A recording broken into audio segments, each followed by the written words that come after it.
Bonjour, ceci est la vidéo pour la méthodologie pour répondre aux questions d'examen théorique.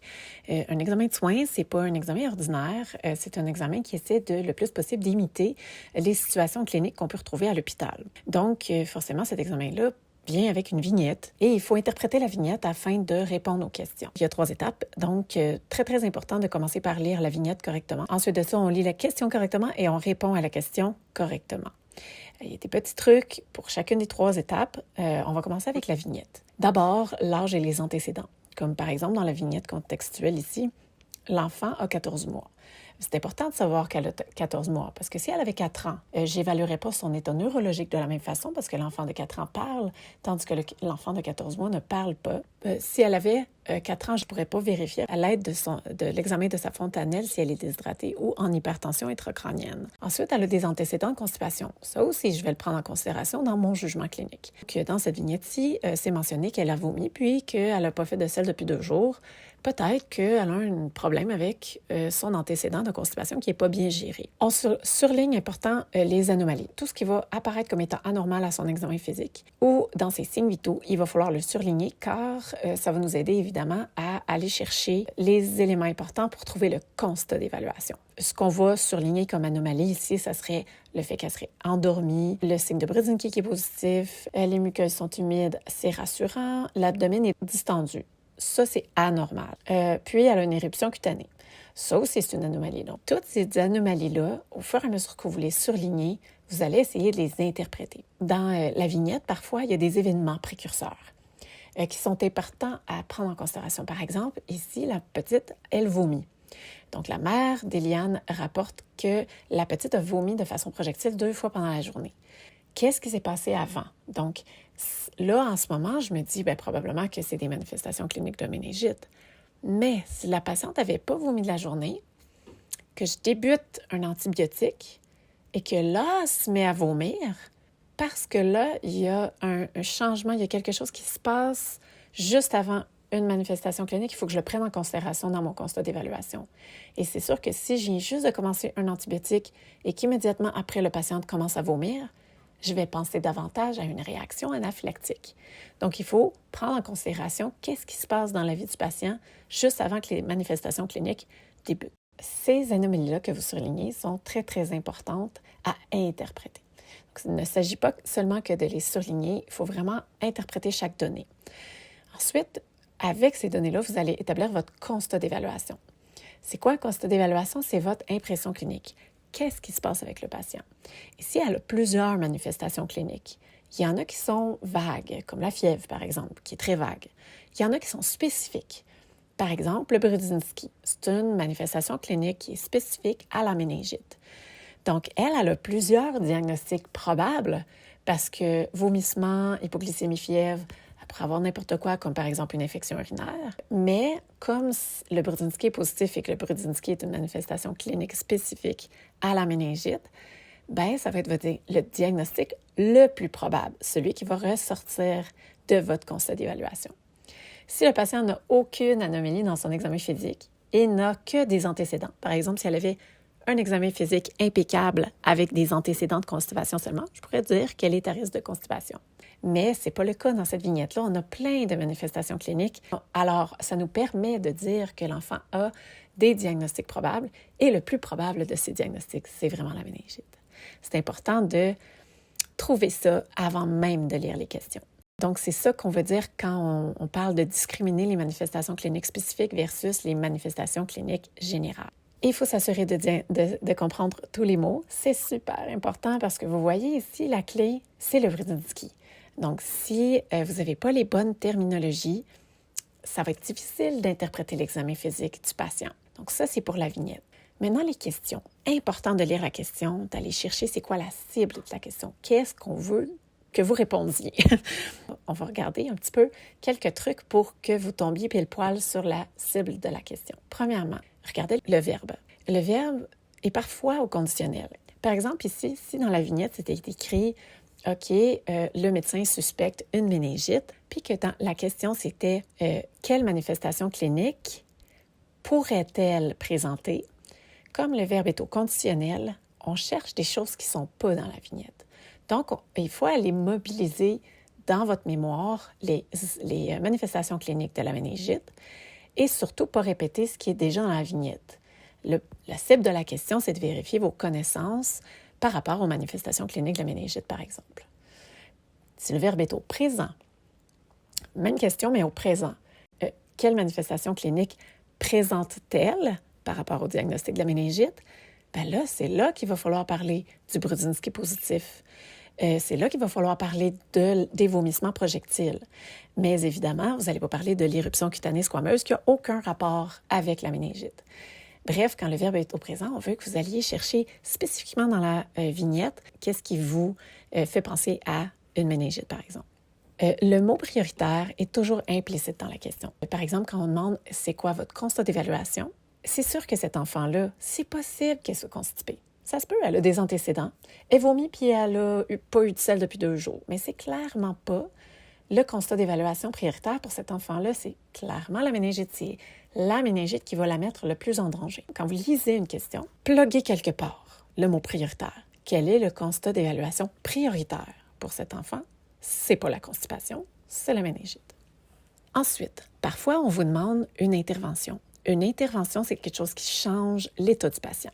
Donc, si je vous demande quelle est votre intervention pour cette petite-là, comme elle a des vomissements projectiles, on pourrait s'imaginer qu'elle a un peu d'hypertension intracrânienne. Ça serait sans doute pertinent de s'assurer que sa tête de lit soit à 30 degrés en tout temps pour diminuer un peu l'hypertension intracrânienne. Ça serait une intervention parce que ça change l'état du patient. De la même façon, si vous faites de l'enseignement à la mère pour qu'elle conserve la tête de lit élevée en tout temps, ça aussi, c'est une intervention. Ça diminue l'hypertension intracrânienne quand on lève la tête de lit. Donc, si la question portait sur une évaluation, il faudrait mentionner quelque chose qui n'a pas d'impact immédiat sur l'état du patient, mais qui, évidemment, c'est de la collecte de données. Par exemple, ici, on n'a pas d'informations sur ses pupilles. Ça serait pertinent d'aller voir si ses pupilles sont égales, rondes, réactives à la lumière. Ça, c'est une évaluation. Ça ne change pas l'état du patient d'aller vérifier ses pupilles, mais c'est de la collecte de données.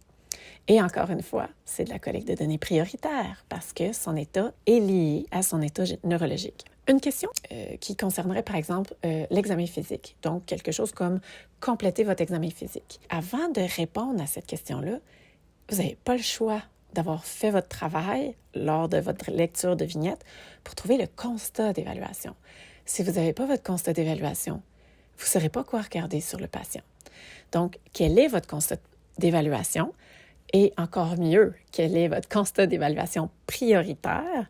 Et si on avait la méningite en tête, si je vous demande de compléter son examen physique, bien ça veut un peu dire c'est quoi les manifestations cliniques de la méningite qui n'ont pas été évaluées dans la vignette encore. Ou encore, peut-être que ça pourrait être compléter votre examen physique en fonction des complications possibles. Votre constat d'évaluation prioritaire, ça serait méningite parce que notre Brudzinski est positif puis c'est une manifestation clinique spécifique. Maintenant, c'est quoi les complications de la méningite? L'hypertension intracrânienne? La septicémie? Ici, on a déjà des manifestations cliniques d'hypertension intracrânienne, le vomissement projectile, mais son évaluation neurologique, elle est incomplète. On n'a pas le Glasgow, on n'a pas les pupilles, on n'a pas la démarche, on n'a pas d'informations. Donc ça serait une belle façon de répondre à cette question-là de compléter votre examen physique. Si on vous demande quel outil d'évaluation vous allez utiliser, un outil d'évaluation, c'est quelque chose qui se cote. Un Glasgow, c'est sur 15, puis c'est quelque chose de très objectif. Est-ce que le patient ouvre les yeux? Sinon, est-ce qu'il ouvre les yeux à la voix? Sinon, est-ce qu'il ouvre les yeux à la douleur, etc. La FLAC, l'échelle de FLAC, ça en est un exemple. L'échelle de PRAM, c'est un autre exemple. Donc, ça, c'est un outil d'évaluation parce que ça se cote. Ça, c'était pour comment lire la question. Maintenant, comment répondre à la question. S'il y a plusieurs possibilités, par exemple, dans une réponse à choix multiple, les mosus de réponse à choix multiple avec toutes des bonnes réponses, il faut aller cibler la meilleure réponse. Donc, quand on a plusieurs possibilités de bonnes réponses, quelle est la meilleure? Ou encore, quelle est la prioritaire? C'est la réponse prioritaire.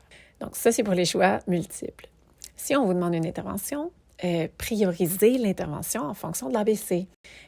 Donc, par exemple, si le patient convulse, la première chose à faire, c'est quand même d'appeler à l'aide. Ensuite, on ouvre les voies aériennes. Si le patient est très, très encombré et qu'il désature, bien, la première chose à faire avant de mettre de l'oxygène, ça va être d'aller aspirer ses sécrétions, aller faire une bonne toilette nasale. Donc, le A avant le B ou encore le B avant le C, ainsi de suite. Ça peut aider parfois quand on n'est pas sûr. Si on a 2 affaires en même temps qu'on aimerait faire, bien, laquelle vient avant l'autre dans l'ABC. Autre chose, quand on vous demande de répondre une phrase complète, par exemple, je vous demande d'écrire une procédure, une cystoscopie, par exemple. Eh bien, il faut donner le plus d'informations possible. Que plus que vous donnez des éléments, dans le fond, plus que vous avez de chance d'avoir tout le point. Mais écrivez seulement ce que vous êtes sûr.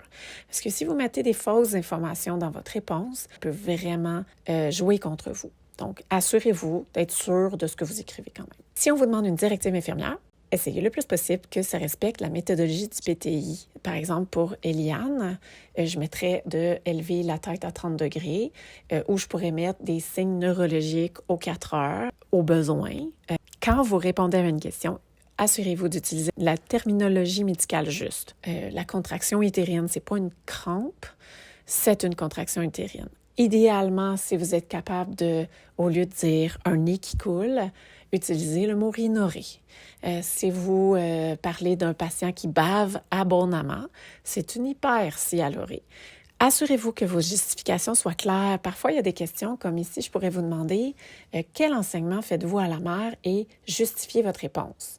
Bien, par exemple, je pourrais enseigner à la mère de diminuer les stimuli dans la chambre. Puis la justification, ça serait que de diminuer les stimuli, ça va mettre son cerveau au repos, puis ça va diminuer la céphalée et ça va diminuer ses symptômes. Il faut absolument que mon explication soit juste.